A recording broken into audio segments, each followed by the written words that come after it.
नमस्कार।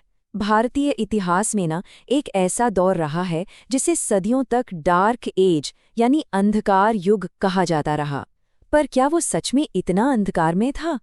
आज हम 600 से 1200 ईस्वी के बीच के उसी दौर की कहानी में चलेंगे। एक ऐसा दौर जिसने दरअसल आज के भारत की नींव रखी थी। तो चलिए इस कहानी को एक बहुत बड़े सवाल से शुरू करते हैं।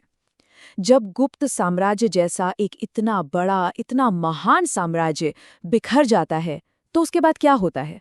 क्या सिर्फ अफरा तफरी और अंधेरा ही बचता है? देखिए, सदियों तक तो यही माना गया, लेकिन आज हम इसी सोच को चुनौती देने वाले हैं। अब जो इतिहासकार हैं, वो मानते हैं कि ये दौर अंधकार का था ही नहीं, बल्कि ये तो निर्माण का दौर था। एक ऐसा समय जो बहुत डायनामिक और क्रिएटिव था, जिसने असल में आधुनिक भारत की नींव रखी। आइए समझते हैं कि इस सोच के पीछे की कहानी आखिर है क्या। तो सबसे पहले ये समझना जरूरी है कि इस दौर को अंधकार युग आखिर कहा ही क्यों गया। मतलब ये आइडिया आया कहाँ से?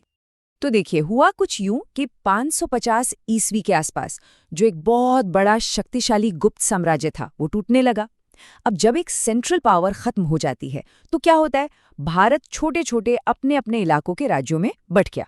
हाँ, हर्षवर्धन जैसे कुछ राजाओं ने कोशिश जरूर की उत्तर भारत को फिर से एक करने की, पर उनकी मौत के बाद ये बिखराव और भी ज्यादा बढ़ गया। लेकिन ये बिखराव सिर्फ बिखराव नहीं था, ये एक नए पॉलिटिकल अखाड़े का जन्म था, जहां अब शक्तिशाली क्षेत्रीय राज्य भारत पर अपना दबदबा बनाने के लिए एक दूसरे से लड़ रहे थे। ये स्लाइड उस दौर के एक ऐतिहासिक दस्तावेज का हिस्सा है।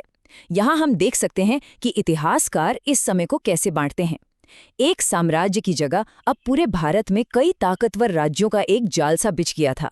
और इसी दौर में 3 बड़ी महाशक्तियां उभरी, जिन्होंने अगले कई सौ सालों तक भारतीय राजनीति की दिशा तय की।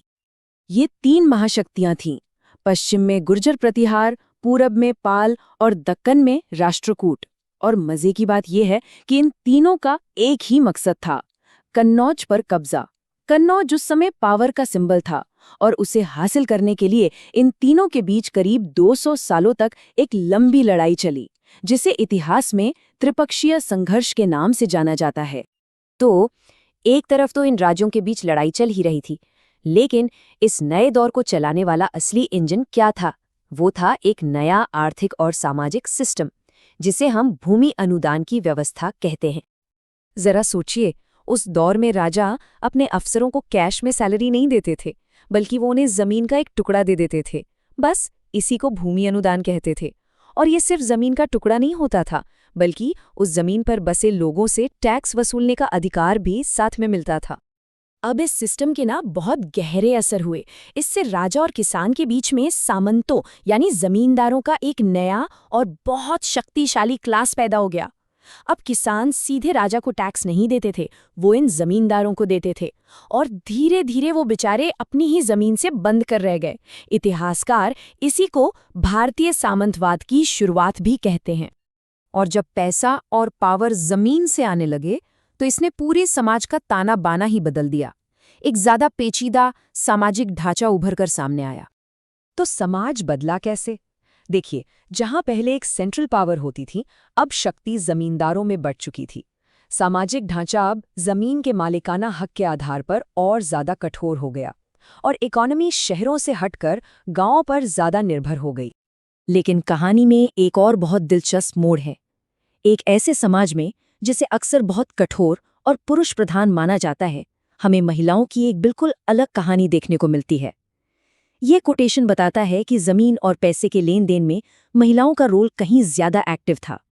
और जानते हैं, उस वक्त के पत्थरों पर लिखे शिलालेखों से हमें कुछ बड़े हैरान करने वाले सबूत मिलते हैं। पता चलता है कि औरतें जमीन के सौदे कर रही थीं, खरीद भी रही थीं, बेच भी रही थीं। विधवाओं को धार्मिक कामों के लिए प्रॉपर्टी विरासत में मिल सकती थी। और तो और शाही घरानों की कुछ महिलाएं इतनी पावरफुल थीं कि वो जमीन को टैक्स फ्री तक कर सकती थीं। मतलब समाज शायद उतना भी बंधा हुआ नहीं था जितना हम मान के चलते हैं।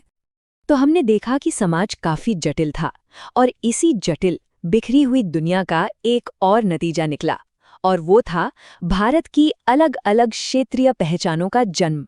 आइए देखते हैं कि ये कैसे हुआ। इसका सबसे बेहतरीन उदाहरण बंगाल है। पहले वहां पाल वंश का राज था, जो वहीं के थे और बौद्ध धर्म को मानते थे। उनके बाद आए सेन वंश, जो कर्नाटक से थे। उन्होंने ब्राह्मणवादी हिंदू धर्म और एक ज्यादा कठोर जाति व्यवस्था लागू कर दी।